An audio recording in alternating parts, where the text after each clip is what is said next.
বৈধ ভোটারের নাম কেন বাদ যাবে? কী কারণে বাদ যাবে? বৈধ ভোটারের নাম বাদ যাবে না। তারা ভারতবাসী, যারা বৈধ ভোটার তারা ভারতবাসী, তাদের নাম কেন বাদ যাবে? আর আপনাকেও বলি, আপনি তো ভালো অভিনেত্রী হতে পারলেন না। ভালো অভিনেত্রী হতে পারলেন না। আপনার যে কটা সিনেমা হিট করেছে, হয় জিতের সাথে না হয় দেবের সাথে, মানে পশ্চিম বাংলার বড় সুপারস্টারের সঙ্গে আপনি সিনেমা করেছিলেন, আর সেই সিনেমাগুলোই হিট হয়েছে। নিজের দমে তো একটা সিনেমা হিট করানোর ক্ষমতা হয়নি।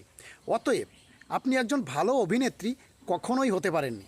তো একটা কথা বলি, একজন ভালো নেত্রী হওয়ার চেষ্টা করুন। যে আমি অভিনেত্রী হতে পারিনি তো কী হয়েছে, ভালো একটা, আমি ভালো একজন নেত্রী হতে পেরেছি পশ্চিম বাংলার।